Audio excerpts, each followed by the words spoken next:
انسان کی زندگی میں جو چیزیں اسے بہت زیادہ نقصان دیتی ہیں اور بہت پیچھے چھوڑ دیتی ہیں، دنیاوی معاملات سے لے کر روحانی، اخلاقی، قلبی اور قرب الہی کے معاملات تک کو جو چیزیں نقصان پہنچاتی ہیں، ان میں ایک بڑی چیز غفلت ہے۔ ایک لفظ ہوتا ہے جو ہمیں اکثر سننے کو ملتا ہے کہ آپ کی توجہ نہیں ہے۔ یہ ڈھیر سارے لوگوں کا مطالبہ ہوتا ہے، اہل خانہ بھی مطالبہ کرتے ہیں، کئی موقع پر والدین بھی مطالبہ کرتے ہیں، غرباء بھی مطالبہ کرتے ہیں کہ امیروں کی ہماری طرف توجہ نہیں ہے۔ اور یہ بڑی لازمی سی بات ہے کہ کسی چیز پر جب توجہ رہتی ہے تو وہ چیز بہتر ہو جاتی ہے، اور جب عدم توجہی کا لوگ مظاہرہ کرتے ہیں تو وہ معاملہ خراب ہو جاتا ہے۔ یہ جو عدم توجہ ہے اسی کو غفلت کہتے ہیں، اور جب انسان کے مزاج پر غفلت طاری ہوتی ہے اور غفلت اس پر پوری طرح غلبہ کر لیتی ہے تو پھر اس کی زرخیز زمین کو وہ بنجر کرتی ہے۔ غفلت انسانی دل کے لیے بڑی نقصان دہ چیز ہے اور انتہائی تکلیف اور ضرر کا باعث ہے۔ دلوں پر جو قحط نازل ہوتا ہے، قحط، ویران ہو جاتے ہیں دل، اور جو دلوں پر خشکی نازل ہوتی ہے کہ طبیعتیں خشک ہو جاتی ہیں، یہ غفلت کی وجہ سے ہوتی ہے۔ جو لوگ غافل ہو جاتے ہیں نا، اپنے معاملات کا دھیان نہیں رکھتے، دیکھیں نا، آپ کو کھانا کھاتے بھی غافل نہیں ہونا چاہیے۔ اگر کھانا بھی غیر معتدل کھا لیا جائے تو وہ انسان کی طبیعت کے لیے باعث ضرر بن جاتا ہے، نقصان کا باعث بنتا ہے۔ بات کرتے ہوئے بھی غافل نہیں ہونا چاہیے، کئی دفعہ جملے ایسے نکل جاتے ہیں جو انسان کے لیے پھر شرمندگی کا باعث بنتے ہیں۔ انسان کو غافل ہو کر کوئی کام نہیں کرنا چاہیے، غافل ہو کر، مدہوش اور بے ہوش ہو کر نہیں۔ غفلت دل کو ویران کرتی ہے، طبیعت میں خشکی لاتی ہے۔ غافل کبھی نہ بنے۔ قرآن مجید فرقان حمید نے ارشاد فرمایا کہ اقترب للناس حسابہم، فرمایا لوگوں کے حساب کا وقت قریب آ گیا، وہم فی غفلۃ معرضون، اور وہ ابھی بھی غفلت میں منہ پھیرے ہوئے ہیں۔ ٹائم آ گیا حساب دینے کا، لیکن وہ ابھی بھی غافل ہیں۔ ہمارے جو زیادہ تر نقصان زندگی میں ہوئے ہیں وہ صرف ہماری غفلت کی وجہ سے ہوئے۔ ہم نے چیزوں پر توجہ نہیں دی، چیزیں گڑبڑ ہو گئیں۔ جس آدمی نے پھول لگائے ہوں، پھل لگائے ہوں، کھیتی لگائی ہو، وہ دانہ ڈال کے پانی دے کے فارغ نہیں ہو سکتا، اسے توجہ کرنی پڑتی ہے۔ اور کسی نے کہا تھا مالی جیندے ہون تو پھر بوٹے سوکدے نہیں، اگر موجود ہونا ان کو سینچنے والا، رکھوالی کرنے والا، تو پھر ان کی جڑیں کبھی خشک نہیں ہوا کرتی۔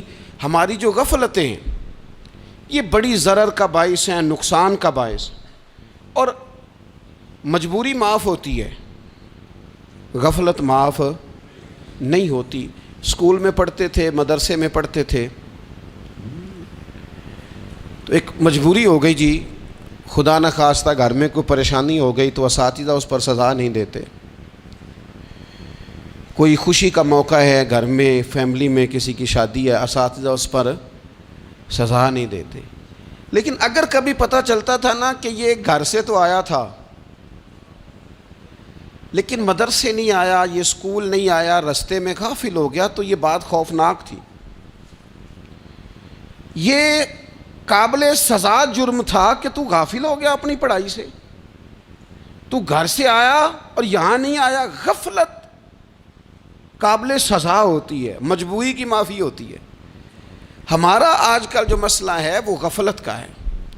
ڈھیر سارے لوگ ہیں، سمجھدار بھی ہیں، سیانے بھی ہیں، معاملہ فہم بھی ہیں، باشعور بھی ہیں، تعلیم کی ڈگریاں بھی رکھتے ہیں، لیکن اگر ان کی زندگیوں کی تکلیفوں کو دیکھا جائے اور بے آباد روح کو دیکھا جائے اور سجدوں سے ان کی دوری کو دیکھا جائے تو ایک ہی بات سمجھ میں آتی ہے کہ پتہ سارا ہے لیکن لے ڈوبی ہے غفلت، توجہ نہیں کی۔ لائق بچہ بھی نالائق ترین زندگی گزارتا ہے، اس لیے کہ اس کے لائق ہونے کے ساتھ ساتھ اس کا توجہ کرنا بھی تو ضروری ہے نا۔ نرے لائق کا کیا فائدہ اگر وہ محنتی نہیں، اگر وہ توجہ ہی نہیں کرتا، اپنا سبق دھیان سے سنتا پڑھتا ہی نہیں، تو بھی جتنا مرضی لائق ہو پیچھے رہ جائے گا۔ اور کئی نالائق ہوتے ہیں، رٹا لگا کے پاس ہوتے ہیں، پر چلو رٹا تو لگاتے ہیں نا، محنت تو کرتے ہیں نا، جد و جہد تو کرتے ہیں۔ کئی نالائق جد و جہد کے باعث آگے گزر جاتے ہیں، اور کوئی اسی چکر میں رہ جاتے ہیں، میں بڑا لائق ہوں، کل پڑھ لوں گا، پرسوں پڑھ لوں گا، ہفتہ تیاری کر کے پاس ہو جاؤں گا۔ اپنی زندگی سے غفلت کا پردہ اٹھائیں، اور غفلت اس کے لیے فیصلہ کرنے کی ضرورت ہوتی ہے، پلاننگ کرنے کی نہیں، فیصلہ کرنے کی ضرورت ہوتی ہے کہ میں نے اب غفلت کرنی۔ ہم نہ جب بھی کوئی پروگرام بناتے ہیں تو منصوبہ بندی شروع کر دیں، منصوبہ بندی نہ کریں، فیصلہ کریں، کہیں کہ میں نے غافل نہیں ہونا۔ غفلت غرق دنیا کا نام ہے، اپنے آپ کو غفلت سے بچائیں۔ آپ دیکھیں حضرت کعب بن مالک رضی اللہ تعالیٰ عنہ فرماتے ہیں، بخاری میں موجود ہے، فرماتے ہیں کہ جنگ میں پیچھے رہ گیا تھا، میرا خیال تھا کل چلا جاؤں گا، گھوڑے اور سواریاں میرے پاس تیز ہیں، مضبوط ہیں، پرسوں چلا جاؤں گا، تیزی سے بھاگ کے میں پہنچ جاؤں گا، میں قافلے کے ساتھ شامل ہو جاؤں گا، لیکن بس تھوڑی سستی ہو گئی، ذرا غفلت ہو گئی۔ آپ فرماتے ہیں جب سب لوگ چلے گئے حضور علیہ السلام کے ساتھ جہاد میں اور میں پیچھے رہ گیا، تو پھر جب چند دن گزر گئے اور محبوب کے واپس آنے کا ٹائم ہو گیا، تو اب میں غور کرتا سمجھتا تو مجھے مدینے میں یہاں بزدل لوگ نظر آتے، اور کون نظر آتے؟ جو منافق تھے، وہ منافق بزدل دکھائی دیتے، یا مجھے عورتیں اور بچے دکھائی دیتے۔ میں پریشان ہوا، حضور واپس آ گئے۔ جنہوں نے بہانے کیے تھے نا منافقین نے، یہ مجبوری تھی اس لیے نہیں جہاد پہ گئے، یہ جنہوں نے بہانے کیے تھے انہیں مل گئی معافی، اور میں نے سچ بولا، میں نے کہا یا رسول اللہ میں غافل ہو گیا تھا۔ اب کہتے ہیں میں نے جب کہا نا حضور سستی ہو گئی تھی، ذرا غفلت ہو گئی، تو بندہ محبوب سے ہی غافل ہو جائے، بندہ وہیں سے غافل ہو جائے۔ جو دم غافل سو دم کافر، سانو مرشد اے ہو پڑھایا۔ جب کہا نا حضور وہ غلطی ہو گئی، کوئی مجبوری نہیں تھی، تو فرماتے ہیں باقیوں کو معافی مل گئی، میرے ساتھ حضور ناراض ہو گئے۔ ایک دن نہیں، 2 دن نہیں، 50 دن حضور ناراض رہے۔ مدینے کی گلیوں نے مجھے پہچاننا چھوڑ دیا، در و دیوار سے مجھے یوں لگتا تھا کہ میں پردیسی ہوں۔ فرماتے ہیں میں مسجد میں آتا تھا، میں جب محبوب کو دیکھتا تو حضور رخ انور پھیر لیتے، اور مجھے پتا تھا جب میرا چہرہ ادھر ادھر ہوتا تو پھر کریم رحمت کی نظر فرماتے۔ فرماتے ہیں 50 دن مسلسل، پھر مجھے حکم ہوا کہ بیوی بھی بھیج دو، میکے بچے بھی بھیج دو، ننھال یعنی تنہا رہ جاؤ۔ فرماتے ہیں وہ میں نے قید تنہائی کاٹی، لیکن شکر اللہ کا یہ ہے کہ میں سچا تھا، بس ذرا بھول گیا تھا، بس ذرا غفلت ہو گئی تھی۔ تو فرماتے ہیں پھر اللہ تبارک و تعالیٰ نے میرے اوپر فضل یہ فرمایا کہ میری توبہ کا اعلان رب نے قرآن مجید میں فرمایا۔ تو غافل نہ بنے کبھی بھی، ہمارا نا مسئلہ یہ ہے، اور آپ نے ناراض نہیں ہونا، ڈھیر سارے لوگ غافل ہو جاتے ہیں، مالدار بھی غافل ہیں، صاحبان علم بھی الا ماشاء اللہ بہت ساری جگہوں پہ غافل ہیں۔ جن لوگوں کو 4 لوگ جاننے لگ جاتے ہیں، کوئی مقام حاصل ہو جاتا ہے، وہ بھی بہت ساری جگہوں سے غافل ہو جاتے ہیں الا ماشاء اللہ۔ غفلت بڑی تکلیف والا منظر ہے۔ جو لوگ سمجھتے ہیں نا میں اب گڈ بک میں آ گیا ہوں، اب میں اچھا ہو گیا ہوں، اب میرے لیے خیر کہا جاتا ہے، مجھے اچھائی شاید یہ مستقل میرے ساتھ رہے گی، تعریف ہی ہوگی ہمیشہ، وہ بھی غافل ہو جاتے ہیں۔ اور یہ غفلت ٹھیک نہیں ہوتی۔ وجہ دیکھنی چاہیے کس وجہ سے انسان کو وقار مل رہا، عزت مل رہی۔ اپنی زندگی سے غفلت کو اتار پھینکیں۔ تھوڑی دیر کی تو غفلت ہوتی ہے، لمبی تو نہیں۔ 2 منٹ کے لیے صرف اس نے ڈرائیونگ کرتے ہوئے چہرہ موبائل کی طرف کیا تھا، 2 ہی تو منٹ لگے تھے۔ لمحوں نے خطا کی تھی، صدیوں نے سزا پائی۔ لمحوں نے خطا کی تھی، صدیوں نے سزا پائی۔ ایک لمحے کے لیے غافل ہوئے تھے اور صدیاں، نسلیں روتی رہ گئیں پیچھے۔ بچے تڑپتے رہ گئے، اہل خانہ پریشان رہ گئے، ماں باپ ساری زندگی روتے رہے، لیکن یہ 2 منٹ کے لیے یہ غفلت جو ہے یہ بڑی تکلیف والا معاملہ. اپنی زندگی سے غفلت کو اتارنا ہے، غافل نہیں بننا، ہر وقت توجہ اور ساری باتوں پہ توجہ. بعض اوقات لوگ ایک طرف توجہ کر کے ایک طرف سے غافل ہو جاتے ہیں. نہ، توجہ ہمہ پہلو رکھنی ہے. ہمارے ذمے جتنے بھی حقوق ہیں ان سب پر توجہ، ہر چیز کا خیال. ایسا نہ ہو کہ عبادت کرتے رہ جائیں اور حقوق العباد ہم سے چھوٹ جائیں، اور حقوق العباد اتنے زیادہ ادا کریں. ایک صاحب مجھے کہنے لگے ایک دفعہ بڑے وثوق کے ساتھ کہنے لگے جی معاذ اللہ ثم نہیں جی ٹائم ملتا پھر نماز دا کی کریے، روزی کمانا بھی تو عبادت ہے نا. تو میں نے کہا آپ نے عبادت کرنا ایک حصہ قبول کیا ہے، آپ نے کل عبادت نہیں قبول کی. عبادت کل ہے، ہمہ پہلو. ایک حصہ آپ قبول کر کے نکل گئے اور باقی آپ نے چھوڑ دی. تو کسی ایک طرف سے بھی غافل نہیں ہونا. جتنی ذمہ داریاں ہیں، جتنی ڈیوٹیاں ہیں، ان سب کا خیال. اور جو بڑا آدمی ہوتا ہے، بڑا گھر میں بڑا ہو، قبیلے میں بڑا ہو، علاقے میں بڑا ہو، ادارے میں بڑا ہو، کلاس میں بڑا ہو، جو بڑا ہے اس کی تو ساری آنکھیں کھلی ہوئی ہونی چاہیے.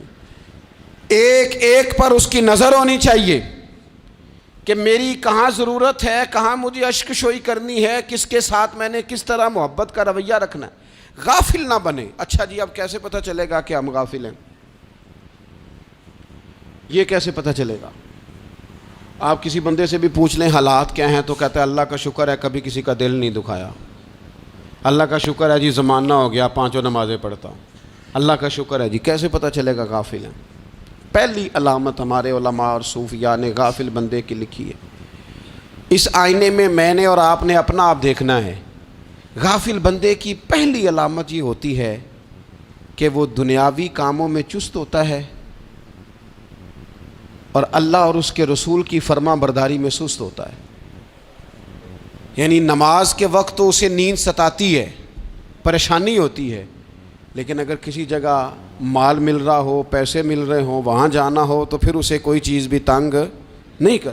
دنیاوی کاموں میں چست ہوگا، یعنی ٹی وی کے آگے، موبائل کے آگے وہ گھنٹوں بیٹھا ہوا ہے. اور اگر اسے 25 منٹ قرآن پاک سننا پڑ جائے، اگر اسے 20 منٹ دینی محفل میں بیٹھنا پڑ جائے، اگر اسے کہا جائے کہ تو 20 رکعت نماز نفل ادا کر، دنیاوی کاموں میں چست ہے، دینی کاموں میں، یہ غفلت کی پہلی علامت. پھر ذاتی معاملات پہ پیسہ خرچ کرنا ہو تو ڈھیر سارا ہے، کسی غریب کی مدد کرنی ہو تو.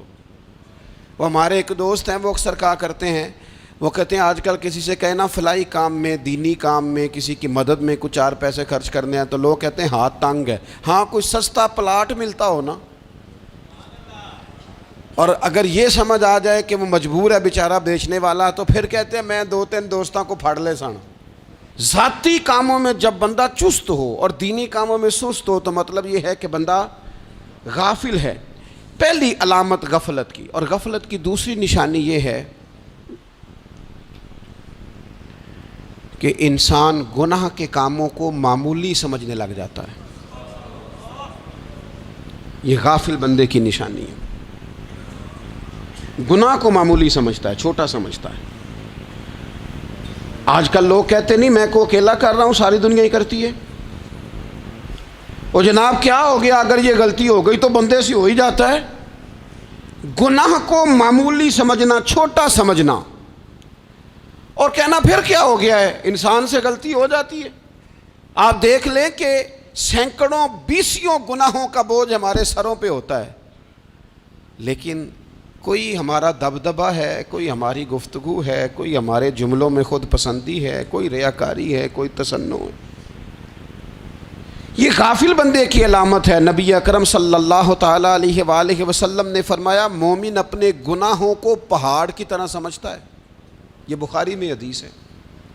مومن پہاڑ کی طرح جانتا ہے اور وہ ڈرتا ہے کہ کہیں وہ پہاڑ اس کے اوپر گر نہ جائے، یعنی کہیں مجھے میرے گناہ کی سزا نہ مل جائے. چھوٹے گناہ کو بھی پہاڑ جانتا ہے، یار مجھ سے غلطی ہو گئی، مجھے ٹھیک کر لینی چاہیے، مجھے معافی لے لینی چاہیے، مجھے توبہ کر لینی چاہیے. مومن اپنے اوپر گناہ کو پہاڑ کی جانب سمجھتا ہے.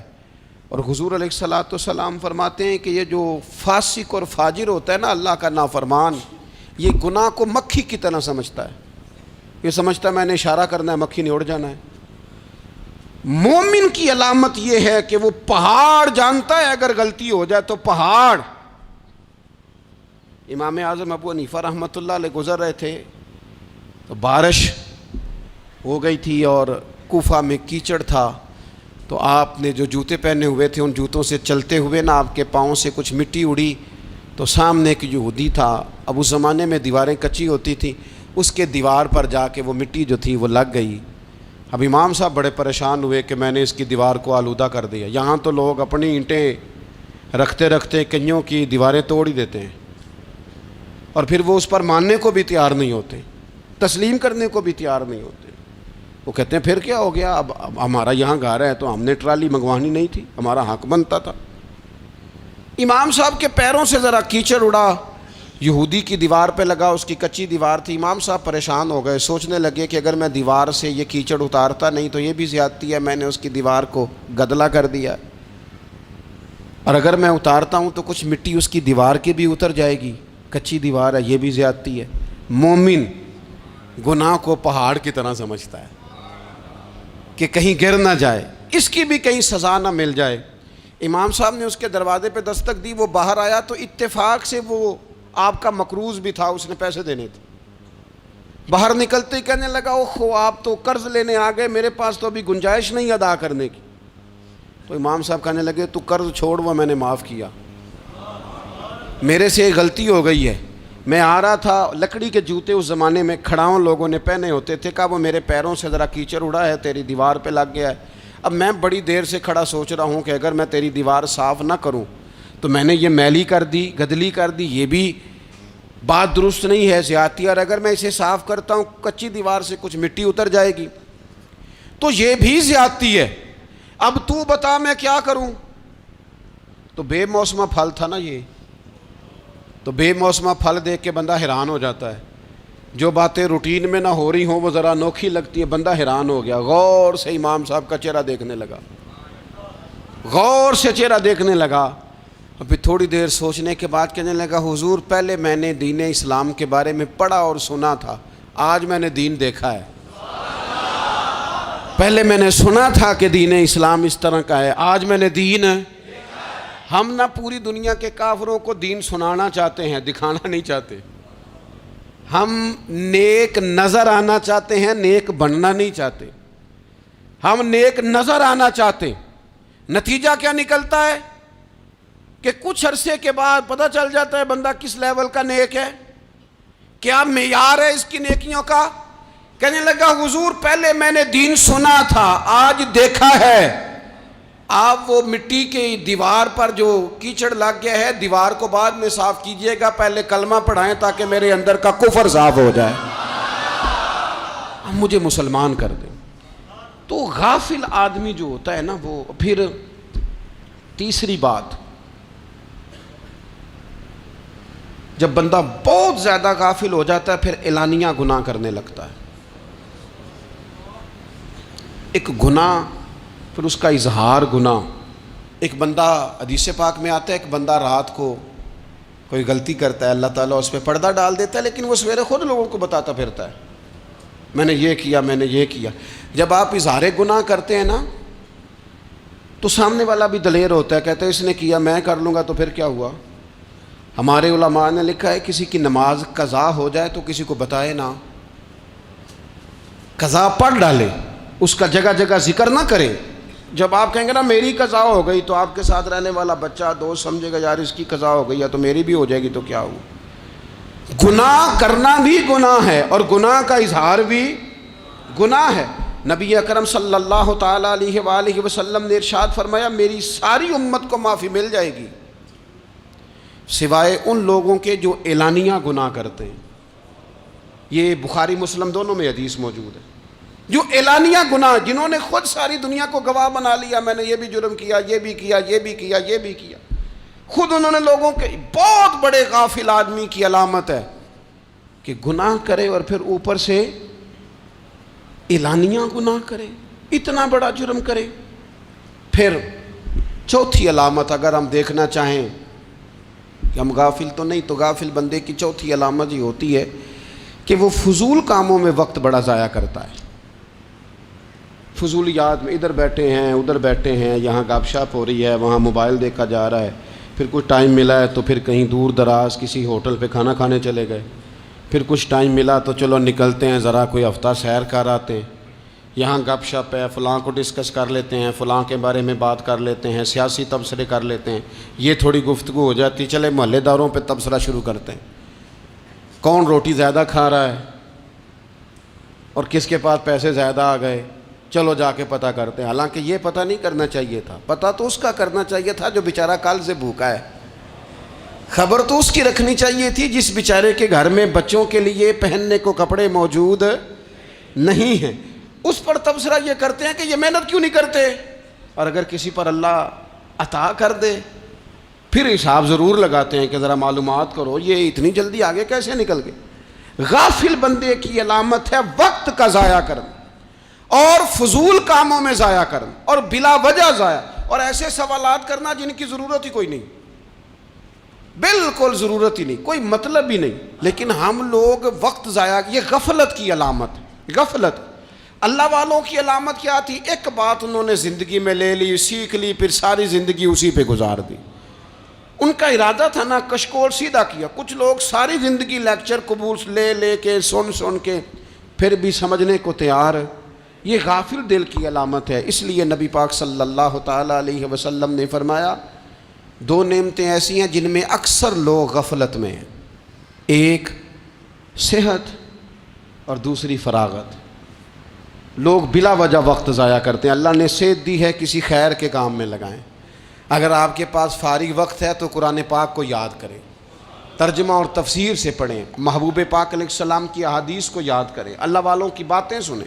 وقت ملے تو عبادات میں لگائیں, نوافل میں لگائیں, تلاوت میں لگائیں, ذکر اذکار میں لگائیں, اور پھر اللہ مزید توفیق عطا کرے تو کسی کے بھلے میں وقت لگائیں. گلی سے کوئی کانٹا اٹھائیں, کوئی روڑا اٹھائیں, کوئی کسی کی مدد کریں. لیکن یہ غافل ہونے کی علامت ہے کہ اپنے وقت کو ضائع کرنا. اور پھر اسی طرح غفلت کی پانچویں علامت یہ ہے کہ اگر بندے کو دنیا سے پورا پیار ہو جائے, یعنی شب قدر میں بھی آ کے کہتا ہے یا اللہ کبھی پیسے دے دینا, شب برات والے دن بھی کہتا ہے کہ مالک اگر کبھی کوئی ایسا سبب لگ جائے نا, یعنی بیت اللہ شریف کے سامنے کھڑے ہو کے بھی اگر اس نے مال ہی مانگنا ہے وہاں بھی اس نے یہی سوال کرنا ہے, حب دنیا اتنی غالب آ جائے. تو یہ غافل ہونے کی علامت. دنیا ضرورت ہے, مقصد نہیں ہے. دنیا کی حاجت ہے, مقصد نہیں ہے. یہ مقصود نہیں. اور جب لوگ فقط دنیا کے مال کو, دولت کو, نبی پاک علیہ السلام نے فرمایا وہ لعنتی ہے جو درہم اور دینار کا بندہ بن گیا ہے, پیسوں کا بندہ بن گیا ہے. مل جائے تو خوش ہوتا ہے, نہ ملے تو تکلیف میں آ جاتا ہے. یہ غافل بندے کی علامت. مومن تو وہ ہوتا ہے کہ دولت رزق حلال ضرور کماتا ہے تاکہ کسی کے آگے ہاتھ نہ پھیلانا پڑے, کوشش ضرور کرتا ہے, پر دنیا کو جیب میں جگہ دیتا ہے, دل میں نہیں دیتا. اس کی جگہ جہاں ہے اسے وہاں رکھتا ہے, اسے دل میں جگہ. دل تو ایک ہے, اس میں رب و رسول کو بسائیں گے یا کسی اور کو بسائیں گے.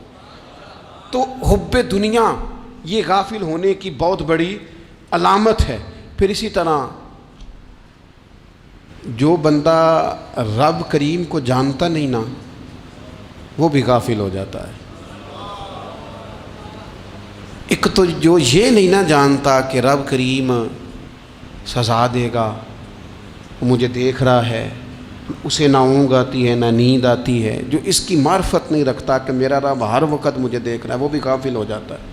جسے پتہ ہونا کہ مجھے دیکھ رہا ہے وہ غافل نہیں ہوتا. اور جو یہ سمجھ لیتا ہے نا کہ شاید معاذ اللہ ثم اس یقین کو پکا نہیں کرتا, وہ غافل ہو جاتا ہے. اور ایک جو یہ نہیں نہ جانتا کہ رب مہربان کتنا ہے وہ بھی غافل ہو جاتا ہے. مجھے بتائیے سب سے زیادہ تو بندہ اس کے دروازے پہ جاتا ہے نا جو سب سے زیادہ مہربانی کرنے والا ہو, اس دروازے سے بندہ اٹھتا ہی نہیں.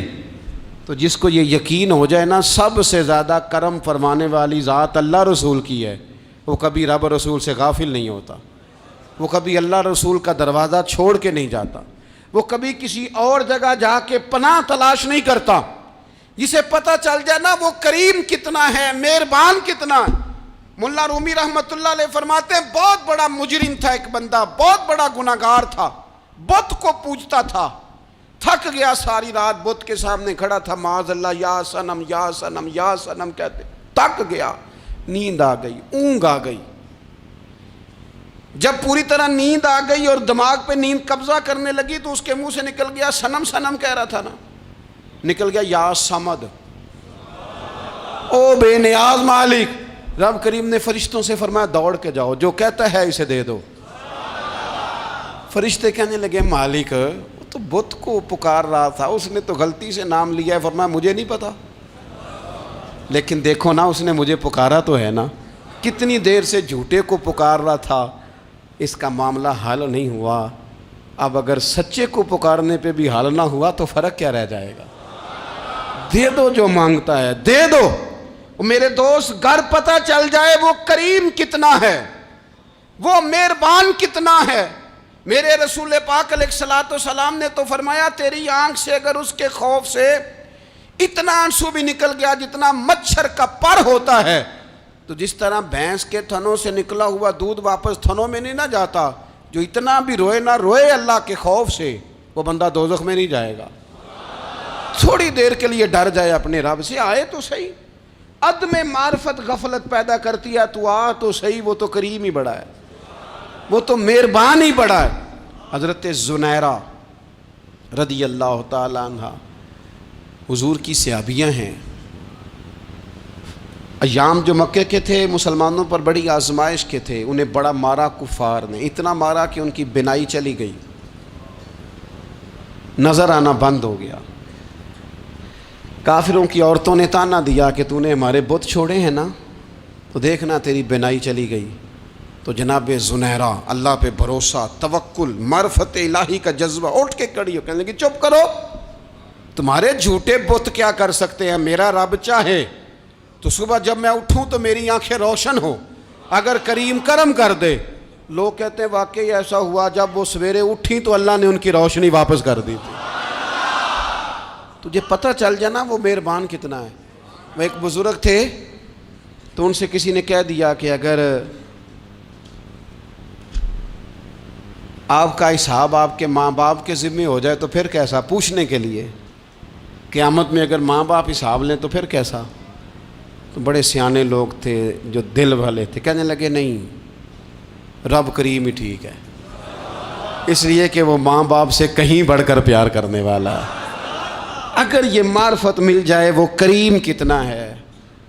اور جب بندہ پوری طرح اس کی بارگاہ میں آ کے تڑپ جاتا ہے نا، مولا میں جاؤں کدھر، تیرا دروازہ چھوڑ کے جاؤں کدھر۔ اقبال کہتے ہیں وہ ایک سجدہ جسے تو گراں سمجھتا ہے، 1000 سجدوں سے دیتا ہے آدمی کو نجات۔ تجھے جگہ جگہ جھکنا نہیں پڑے گا اگر تو صحیح معنوں میں اپنے رب کی بارگاہ میں جھک جائے۔ تو میرے عزیز کوشش کریں کہ اس کی معرفت، اس کا کرم، اس کی عطا اور اللہ تبارک و تعالیٰ کے حاضر و ناظر ہونے پر عین الیقین، حق الیقین حاصل کریں۔ اور پھر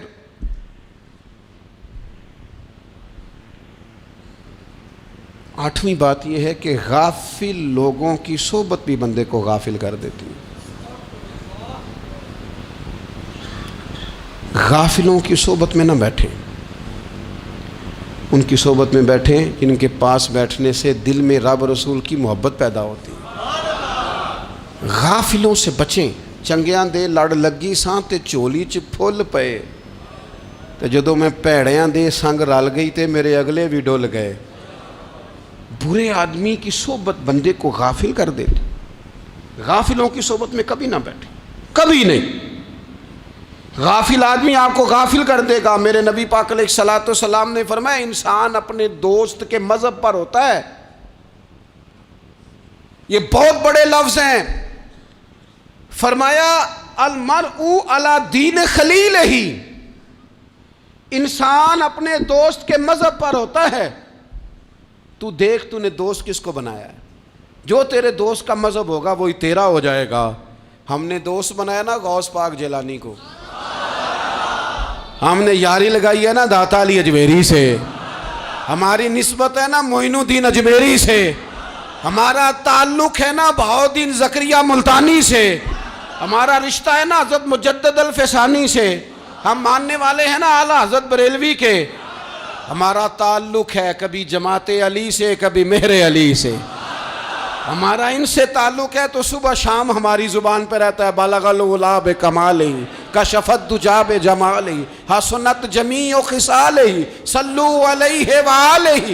ان سے تعلق جڑا ہے نا تو کئی دفعہ تنہائیاں تڑپا دیتی ہیں اور تڑپ کے کہتے ہیں آج سکھ متران دی ودھیری ہے، آج سکھ متران دی، سکھ کہتے ہیں اڈیق کو، متر کہتے ہیں محبوب کو، اج سکھ متران دی ودھیری ہے، اے کیوں دلڑی اداس گھنیری ہے، لوں لوں وچ شوق چنگیری ہے، اج نینا لائیاں کیوں جھڑیاں، سبحان اللہ سبحان اللہ سبحان اللہ۔ پہلے کہتے ہیں سکھ متران دی ودھیری ہے یعنی اداس ہوں، پھر حضور کے جلووں پہ نظر کرتے ہیں، کہتے ہیں سبحان اللہ سبحان اللہ، ماں اجمل کا ماں احسن کا ماں اکمل کا، اور پھر فوراً کہنے لگے او کتھے مہر علی،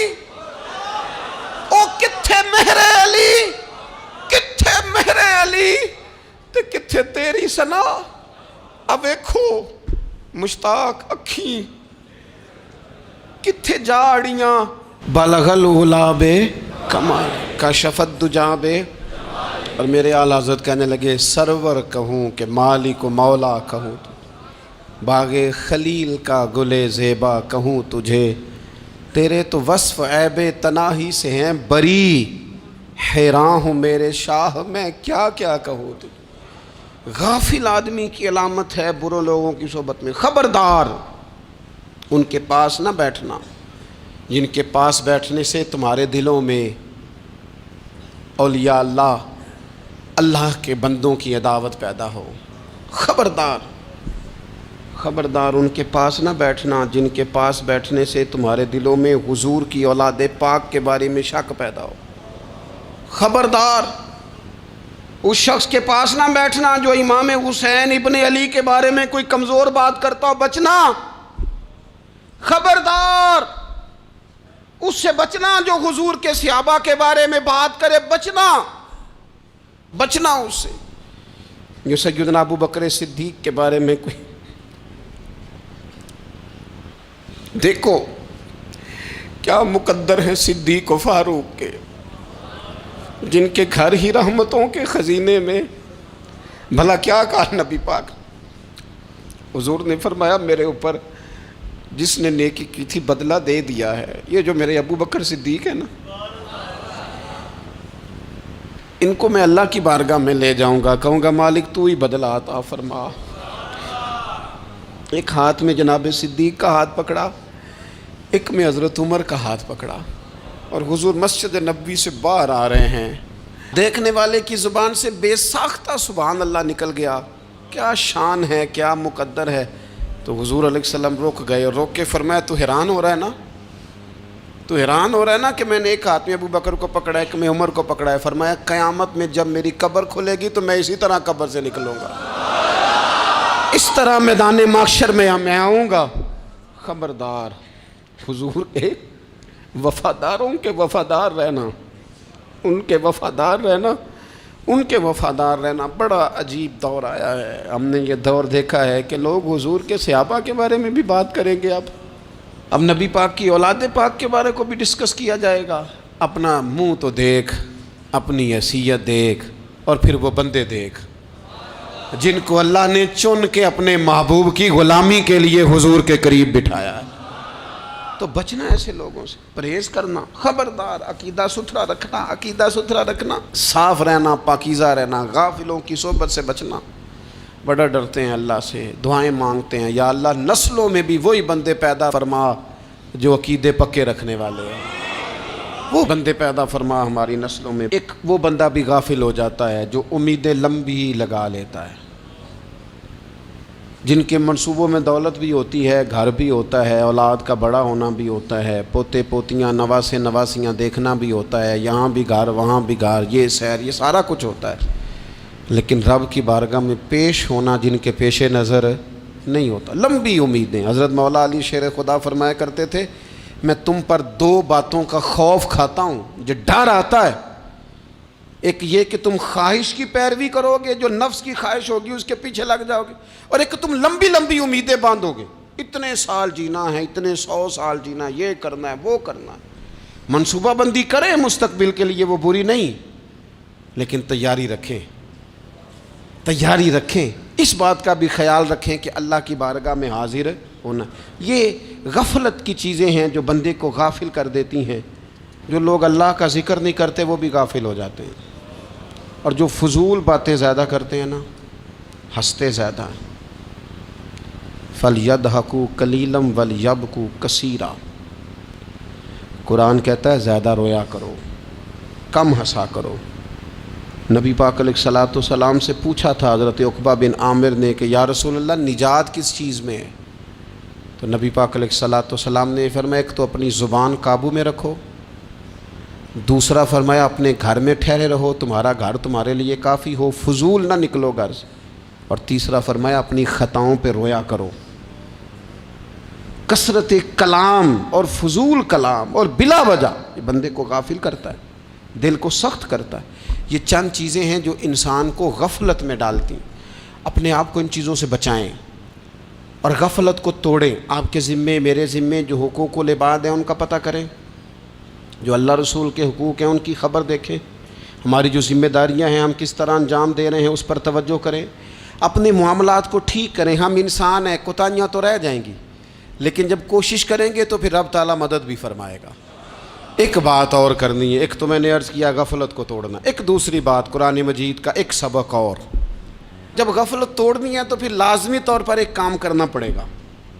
میں نے یہ عرض کیا تھا کہ پلاننگ نہیں کرنی، فیصلہ کرنا ہے۔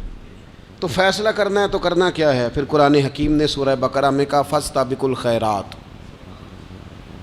یعنی تم نیکیوں کی طرف دوڑو، جلدی جلدی نیکیاں کرو، فٹافٹ، دیر نہ کرو۔ فٹافٹ سے مراد یہ نہیں کہ نیکی جلدی جلدی کر جاؤ، یعنی ٹال مٹول نہ کرو خیر کے کام میں، کل کریں گے، پرسوں کریں گے، عمرہ کر رہے ہیں پھر نیکی ہیں، حج کر رہے ہیں پھر نیکی ہیں، بچے بیال ہوں پھر میں نیک ہوں، یہ تھوڑا سا یہ کام ٹال مٹ۔ فاستبقوا الخیرات، نیکیوں کی طرف دوڑو، جلدی کرو، بھاگو۔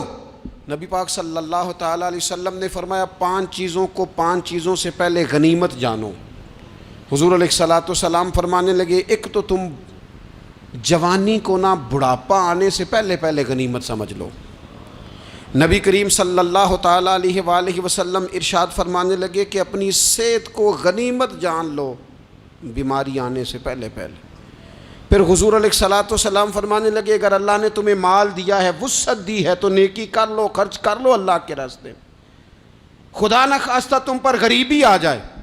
اور پھر حضور سید عالم صلی اللہ تعالیٰ علیہ وسلم فرمانے لگے اگر تمہیں اللہ نے کچھ فراغت دی ہے، بہت زیادہ مصروف نہیں ہو، تو غنیمت جان لو، جلدی سے نیکی کر لو قبل اس کے کہ تم مشغول ہو جاؤ۔ اور 5ویں بات حضور نے بیان کی، فرمایا زندگی کو غنیمت جانو، موت آنے سے پہلے پہلے جلدی سے نیکی کر لو۔ نیکی کے لیے ساری زندگی منصوبہ بندی نہ کرتے رہو، نیکی کے لیے دیکھو نا، ہماری زندگی میں یہاں دنیا میں رہ کے چند منٹوں میں وہ نیکی کی جا سکتی ہے جو قیامت کے بعد صدیوں کا ہمارا فائدہ کرے گی، صدیوں کا فائدہ کرتے نہیں۔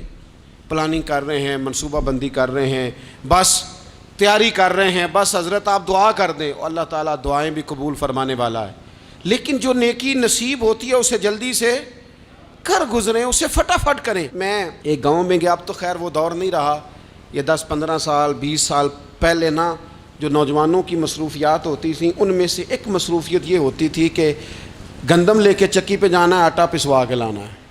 یہ ایک بڑی، چونکہ سبھی گھروں کے اندر سال کے لیے گندم سٹاک کر لی جاتی تھی، تو گندم لے کے جانا یہ ایک ڈیوٹی ہوتی تھی۔ ایک نوجوان ایک گاؤں میں، اس کی مجھے تعریف سننے کو ملی، تو ایک بوڑھی اماں کہنے لگی یہ تو بڑا نصیباں والا ہے، سارے دا آٹا پیا لے ہوندا ہے۔ اور آتے جاتے پوچھ لیتا ہے کہ اماں کوئی کہنے لگی میرے بچے باہر ہوتے ہیں، یہ مجھے دوائی بھی لا دیتا ہے شوگر کی، میں مریضہ ہوں۔ یعنی خیر جتنی ہو سکے، جتنی۔ میرے ایک سنگی ہیں تو سڑک پہ کوئی بندہ کھڑا ہوتا ہے نا، اللہ تعالیٰ انہیں سلامت رکھے، بندہ کھڑا ہوتا ہے تو کہتے ہیں میں اس سے پوچھ لیتا ہوں بابا جی کدھر جانا ہے، فلانی جگہ جانا ہے، تو کہتے ہیں میں موٹر سائیکل پہ بٹھا لیتا ہوں۔ بندہ دیکھ کے مجھے سمجھ آ جاتی ہے ضرورت مند ہے، کوئی چور نہیں، کوئی ڈاکو نہیں، ضرورت مند ہے۔ میں اسے منزل تک نیکی جتنی میسر آئے، جس حد تک میسر آئے۔ کیا کہا ہمارے نبی پاک علیہ السلام نے؟ حضور نے ہم سے فرمایا کچھ نہ ہو سکے تو بات ہی مسکرا کے کر لینا، اس پر ہی اللہ صدقے کا ثواب عطا کرے۔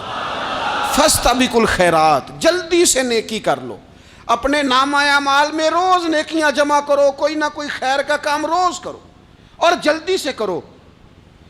صحیح مسلم میں حدیث ہے، نبی پاک صلی اللہ تعالیٰ علیہ وسلم فرمانے لگے جلدی جلدی نیکی کے کام کر لو ان فتنوں سے پہلے جو اندھیری رات کے حصوں کی طرح فتنے ہوں گے۔ فرمایا اس وقت حال یہ ہوگا کہ آدمی صبح مومن ہوگا، شام کو کافر ہو جائے گا، شام کو مومن ہوگا تو صبح کافر ہو جائے گا۔ اور فرمایا لوگ دنیا کے بدلے اپنا دین تک بیچ ڈالیں گے۔ معاذ اللہ جھوٹی قسمیں نہیں کھائی جاتی، جھوٹا قرآن مجید نہیں لوگ اٹھا لیتے، لوگ دنیا کے لیے دین بیچ ڈالیں گے۔ اس سے پہلے جب فتنے اتنے زیادہ ہو جائیں، اس سے پہلے نیکی کر لو، کوئی خیر کا کام کر لو، جلدی سے کچھ ایسا کر لو۔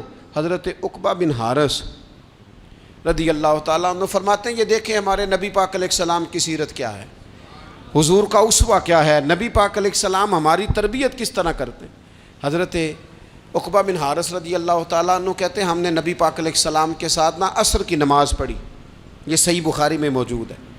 فرماتے حضور سلام پھیرتے ہی فوراً اٹھ کے گھر تشریف لے گئے۔ یہ ہمارے لیے انوکھی بات تھی، غیر متوقع تھی، پہلے کبھی ایسا ہوا نہیں۔ سلام پھیرا نماز کا، حضور جلدی سے تشریف لے گئے۔ اب ہم حیران تھے اور حیرت انگیز طور پر حیران تھے کہ کریم اتنی جلدی تشریف لے گئے۔ تھوڑی دیر ہوئی حضور واپس آ گئے تو محبوب پاک علیہ السلام فرمانے لگے گھر میں ایک چھوٹی سی ڈلی، ایک چھوٹا سا ٹکڑا سونے کا پڑا تھا، مال آیا تھا سارا صدقہ کر دیا، وہ تھوڑا سا پڑا تھا، اچانک مجھے یاد آیا وہ تو پڑا رہ گیا۔ تو حضور فرمانے لگے میں نے کہا کہیں ایسا نہ ہو جائے کہ ساری رات گزر جائے اور میرے گھر میں پڑا ہی رہ جائے، میں جلدی سے جا کے اسے خیرات کر دوں۔ میں نے خیرات کیا پھر میں واپس آ گیا ہوں۔ جلدی سے نیکی، جلدی سے نیکی کر لی جائے۔ ہم بڑا انتظار کر رہے ہیں، بڑا لمبا ہمارا پروگرام ہے، ہمارے پاس ٹائم ہی بڑا ہے، کسی نے کان میں کہہ دیا ہے تیرے پاس بڑا وقت ہے، ابھی تو بڑی عمر پڑی ہے، ابھی تو جناب او میرے بھائی یہ لوگوں کے کہنے کی باتیں ہیں، پھر پتہ ہی نہیں چلتا حالات کس طرح کے ہو جاتے ہیں اور کیا معاملات انسان کے ساتھ درپیش ہوتے ہیں۔ جتنی خیر میسر آئے، جتنا بھلا میسر آئے، جتنی انسان کو توفیق ملے۔ میں نے بزرگوں کو دیکھا، اپنے اصحاب کو، پہلے وہ خدام سے کہتے کہ میں سونے لگا ہوں اور پابند کرتے لوگوں کو کہ فلاں وقت، بزرگوں کو میں نے دیکھا اپنے، وہ پابند کرتے لوگوں کو کہ فلاں وقت میں موجود ہوں گا آنا، خود پابند فرماتے، اور پھر جب بیدار ہوتے تو سب سے پہلے خدام کو بلا کے پوچھتے کوئی مہمان تو نہیں آیا؟